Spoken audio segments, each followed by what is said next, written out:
Ayan, magandang umaga mga ka-agri. Sa ngayon ay mag-spray tayo muli or magsasabog kasi sasabog ko lang po yung Farmer's Friend. Ito po ay third application po ng Farmer's Friend. Dito po sa 2,000 square meter na palayan ni Papa.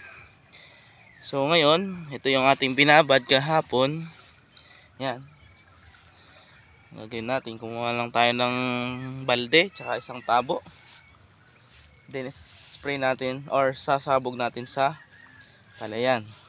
Ito po mga ka-agri ay hybrid, galing po sa DA. So maobserbahan natin, ito pong palay once na bumuelo, ganyan siya, marami siyang suhi. Pero mga ka-agri, kapag maraming suhi yung mga ka-agri, yan.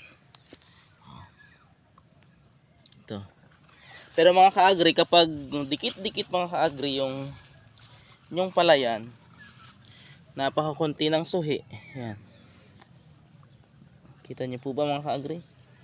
Napakakunti at naninilaw na sila. Hindi gaya po nito malalayo.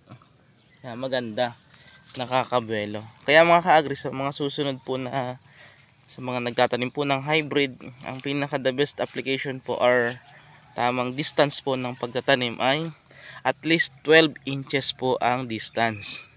Kasi mga ka-agri, ayon sa aking kaalaman, aking pag-aaral, ang isang hektarya po ay may ilalagay po natin ay almost 20 kilos lang mga ka-agri na kilo ng binhi na hybrid. So mga farmers kasi nasanay na yung isang hektarya nagsasabog sila ng 3 sako ng binhi, napakalaki ng amount or napakadami ng binhi na nilalagay.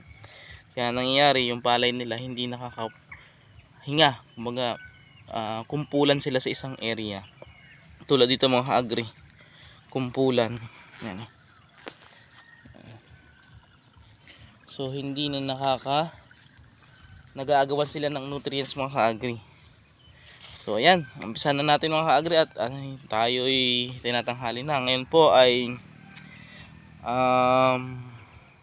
July 18, 2023.